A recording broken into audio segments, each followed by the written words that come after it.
Dr. V. Chandrasekhar is working as lecturer in philosophy in the Ramakrishna Mission Vivekananda College since 1996. He has been awarded the degree of PhD by the University of Madras for his work in the area Yoga and Analytical Psychology. He has been teaching Indian philosophy, Western philosophy, and recent European philosophy for undergraduate and postgraduate students. He has participated in many seminars and presented papers in a variety of topics. He has also reviewed 2 books in ethics and Indian culture published by the Tamil Nadu Textbook Society for Plus 2 course. Welcome to the UGC series of lectures in philosophy. Students, you all know I have been dealing with Greek philosophy, the genesis of Greek philosophy right from the time of Thales, who is supposed to be the father of ancient philosophy. Especially in the last class, I had started off with the idea of Parmenides. Let us continue with that now.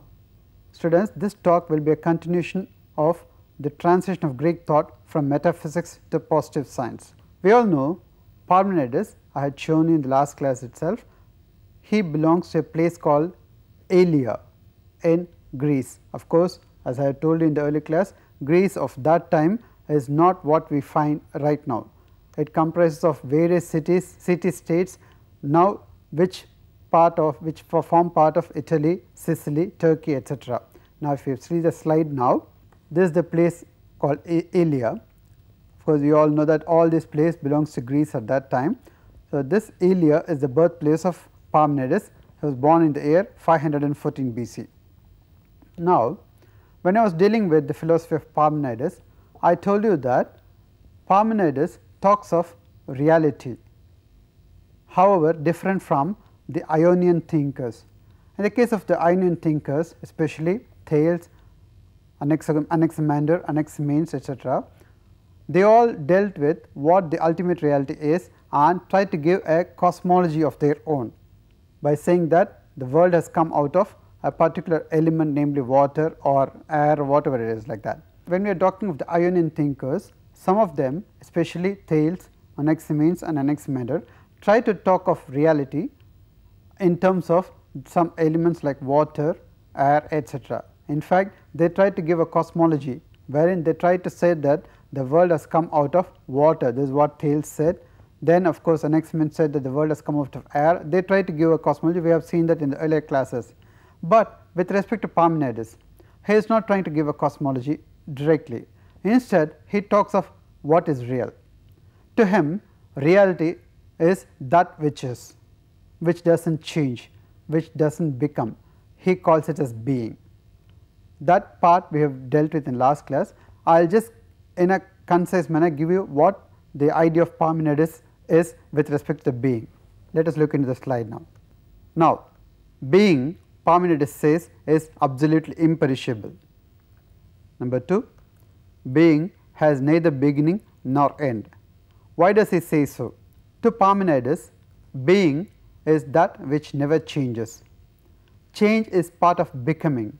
When you have being on the one hand and becoming on the other hand, being is that which is, whereas becoming is that which changes. Now, here being, the reality, is that which never changes. That is why it is imperishable, he says. That is why he also says that it has no beginning and no end. Being has no past, no present and no future. What does it mean? To him, being is timelessly present, it is eternal. Since there is no beginning and no end, there is no past, no present and no future for it. Then being is indivisible. When do you say that something is divided? When we talk of division, it means that something divides a particular thing into 1 or 2 or 3 bits. Now, according to Parmenides, being is that which is and which does not change, which is alone. There is nothing else beyond being. Therefore, he says that being is indivisible. Next, being is unmoved and remains undisturbed. Movement, that is motion, and disturbance, these are part of that which becomes, that which changes, but being according to Parmenides is not changing. Therefore, being does not move, does not get moved, does not get disturbed. The next point, being is self identical. being abides in itself, that is, it does not pass over into otherness. Here ultimate reality being, according to Parmenides, is self-identical because it abides in itself, it does not depend on anything else for its existence. Similarly, it does not pass over into another thing, therefore, there is no becoming. Now, if that be the case, what is this being? To Parmenides, the sole quality of being is simply to be, that is characterized by isness. Now, so far we have been looking into the idea of Parmenides in a negative way, like he says that being is not this, not this, not this. However, there is a positive conception of being given by Parmenides. Let us see that now. Its sole quality is simply to be, that is characterized by isness. Now, what does it mean?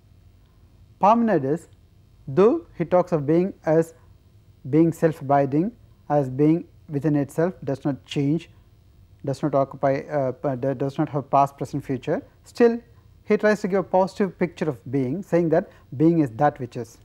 Now, let me explain that. There is a table in front of me. When I ask what is this, I can point out and say that this is a table. There is a light in front of me, I can say that there is a light.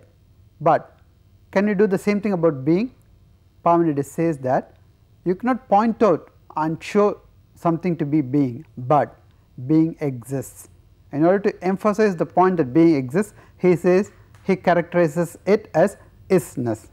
Here I am reminded of the famous philosophy of Adi Shankara in Indian thought, wherein he talks of reality as Brahman, and in his exposition of that Brahman, that reality, he says that no amount of positive description can be given about this reality. He only says that we can only describe this reality as that which is not, as not this, like that. Instead, he says that this being can only be negatively talked and cannot be positively spoken. To him, this being is illimitable in space, it is infinite, that is why he calls it as Nirguna Brahman. Of course, I am not trying to draw a parallel between Shankara and Parmenides, I am only trying to touch upon the similar aspects in both the thought. Now, let me continue with Parmenides. Here, when he talks of the being as is, it is simply to say that it is not characterized by name or form or some qualities. However, these ideas are found in a particular exposition of Parmenides, which is in the form of a didactic poem, which is named as On Nature. This we have seen in the last class itself. This particular didactic poem is of two parts. One part is dealing with the way of truth, and the other part deals with the way of opinion. All the information that I have given contains in the first part, namely the way of truth. However, there is a second part to it, wherein he tries to talk of reality in a different manner, in the sense that he tries to talk of reality with certain points. Like for example, when I say that something is indescribable, it is very difficult for us to understand. For example, you can ask who I am. I can say that I am Chandrasekhar. If you are asking me whether I was a student, I can tell that I was a student, but am I a student? In my case, I can explain to you, I have been a student of Vivekananda College, Chennai. Now, I am teaching there as a lecturer. Now, when I was a student of Vivekananda College, but now I am a lecturer. If you ask who Chandrasekhar is, immediately the reply can come that he is a lecturer now. But if you ask me who Chandrasekhar was in the years when he was a student at Vivekananda College, the reply you will get as being a student. Now, which is real? Chandrasekhar being a student is real, or Chandrasekhar being a teacher is real? However, you must understand that studentship is real, whereas Chandrasekhar as student has changed into Chandrasekhar as lecturer. Chandrasekhar may be anything else, but he was a student is a fact. That idea of being a student, that idea is real. That is what Parmenides tries to drive at. Similarly, he talks of reality, this being as that which is. And apart from this, he also tries to explain being in certain other ways. Let us see that now. He tries to talk of being, saying that being occupies space and is spherical. In fact, it is globe shaped, he says. It is not to be found by senses, but by reason. Now, he says that being, though he characterizes being as that which is, still he says that it occupies space, and he even tries to talk of it in a particular form, namely globe shaped. Maybe there is some kind of a disparity between his earlier thought and now, yet he tries to do that. Another important thing that we saw is that being can be found only by reason and not by the senses. Here again I must bring in the analogy with Shankara's philosophy from India. Shankara, while talking of the reality, Brahman, he says that there are two levels of understanding. One is the transcendental level, the Paramarthika, the Drishta, and the other one, the empirical level, the Vyavaharika level, wherein we have the understanding of the senses and the understanding of the real. Similarly, in the case of Parmenides, being is not understood by the senses. Why? Let us see that now. The difference between sense and reason. To Parmenides, senses are the source of illusion, while being is known only by reason. The example that I gave you earlier about myself, who am I? Any normal person, any common person looking at me can say that I am so and so. My father will say that he is my son. My students will say that you are my teacher. And when I look at my professors, they will call me as their students.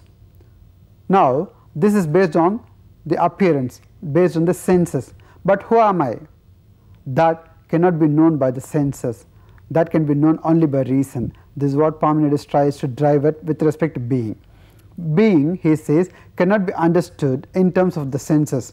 Just as I see you or talk to you, I cannot see the being, but being can be known only by reason, because it is only reason that can give us the true knowledge. In fact, I should tell you, the later philosophers who were classed as idealists should have taken their idea from this particular point.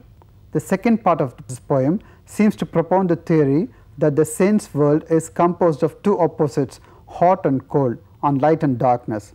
The second part of the poem, namely On Nature by Parmenides, deals with the sense world, wherein he tries to differentiate the sense world into hot and cold, or light and darkness. In fact, to him, life belongs to where there is more heat, while death or mortality belongs to the darkness. Now, this part, that is the second part, people say is not very clear. Contents of the second part not clear. Why is it so? Why is it the content of the second part not clear? In the first part of the poem, we saw how Parmenides dealt with being in terms of its ultimate ideas, namely that it is imperishable, it does not change, it does not become, it is that which is, etc. Whereas here he tries to talk of a particular shape for being. If something that does not change, how can it have a particular shape? How can it occupy a space? This is the idea that people have. That is what is reflected. Therefore, people say that this second part is not very clear with respect to Parmenides. Of course, there is also another distinction that we find with respect to the philosophy of Parmenides. Let us see that now. Is Parmenides a materialist or an idealist? Here I must tell you the distinction between materialism and idealism. In fact, in my first class itself, when I was talking to you about the introduction of philosophy, I tried to tell you the various types of philosophies, namely materialistic philosophy, idealistic philosophy, realistic philosophy, etc., etc. What are these? We all know that philosophy is nothing but the search for reality. This search was conducted by men all over the world since time immemorial. How could they look at this reality? People try to look at the reality from various points of view. As a result, we had various types of philosophies. For example, some people said that reality is that which is found by the senses. That which is found by the senses is nothing but matter.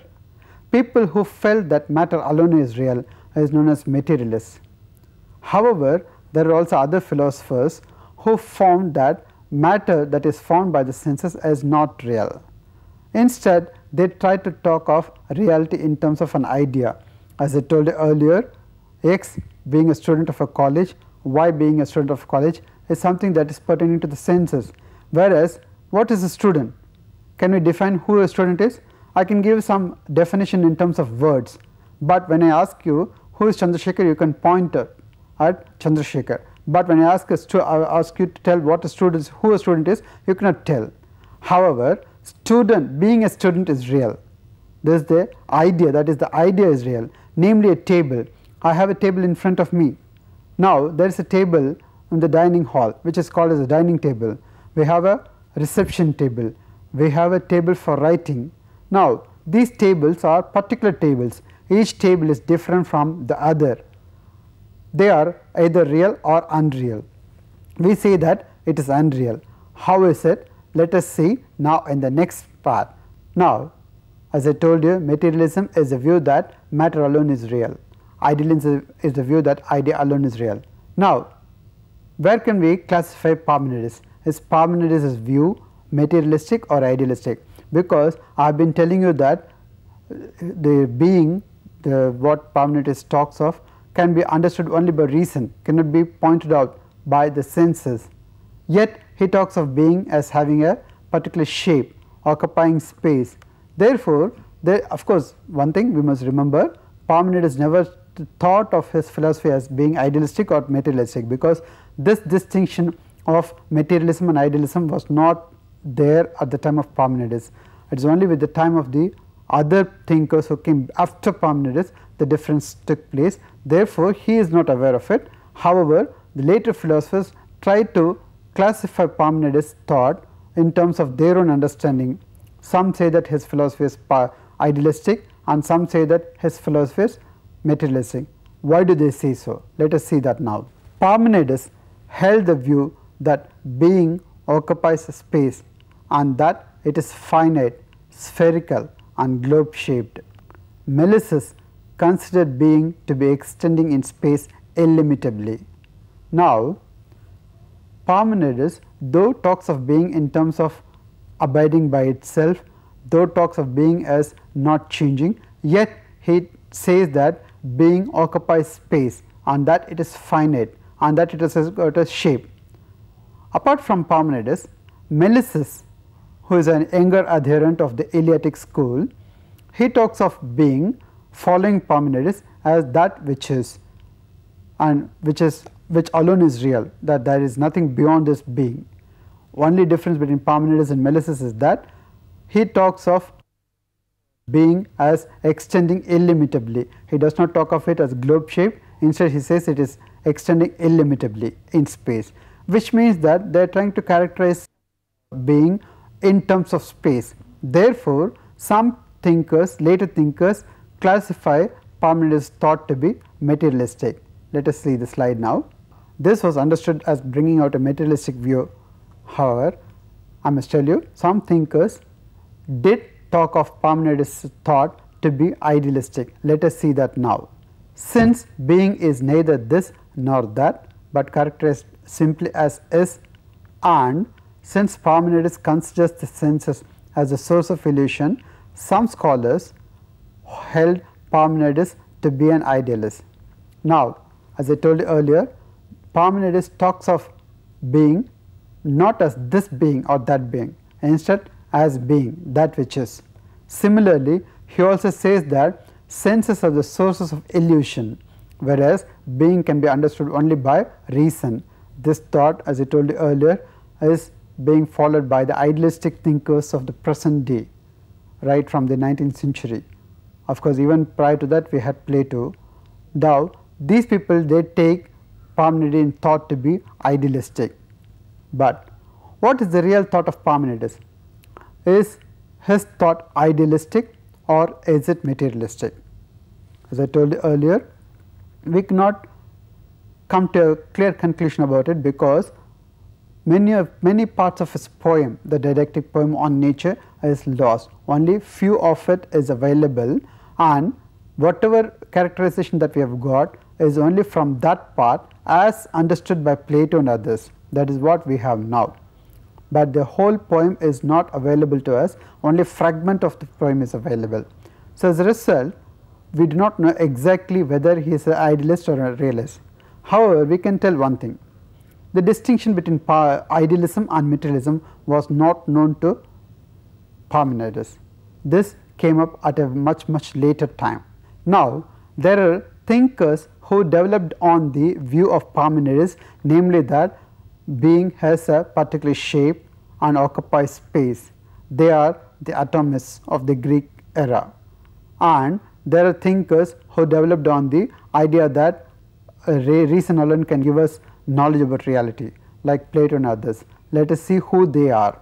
Empedocles and Democritus emphasized the materialistic aspect in the philosophy of Parmenides, whereas Plato was the first to emphasize the idealistic aspect in the philosophy of Parmenides. We have a group of thinkers in the Greek thought, namely the atomists, who tried to develop on the philosophy of Parmenides later in terms of materialistic idea. Now, they had two diverse views in front of them. One which says that the reality is that which does not change, as we found in the case of Parmenides. There is also another philosopher, namely Heraclitus, to whom reality is that which changes. Now, if you look into this world, the world has got certain things that are changing, but in spite of the change, there are certain things remaining unchanged. Like as I said, I may be Chandrasekhar today, I may be somebody else later, but my being man is something that is permanent. Therefore, we can understand that there is something that is permanent and also something that is changing. Here, Empedocles was the first to develop this idea into a form of philosophy, wherein he tries to talk of that which is, but that which also changes. It is not something that exists and does not change. It is not something that changes but does not exist. Instead, there is something that exists that is permanent but undergoes certain changes. This is how he understands, the Empedocles understands, and following him we have people like Democritus, Leucippus and Anaxagoras who understood like that. But the concept of idealism came much later, especially after Plato. Therefore, it is said that Plato was the first to emphasize the idealistic aspect in the philosophy of Parmenides. Now, what has happened is, there are two diverse ideas that can be identified in Parmenides' thought, namely that being has no beginning and end. This can be compared with the indestructibility of matter that we find now. Even in the present day context, they talk of indestructibility of matter, and then Plato's doctrine of ideas with Parmenides' notion of being. Now, when we take a Parmenidean notion of being has no beginning or no end, there people try to compare that with the idea that matter is neither beginning nor matter has neither begun nor end. Therefore, these people, they try to develop a materialistic thought, materialistic philosophy based on this idea. In fact, we have, that is what I told in the case of the atomic theories, and then of course we have Plato, whose conception, whose doctrine of ideas, in fact we will be looking at into the ideas of Plato later at a much later time, wherein he talks of reality in terms of ideas.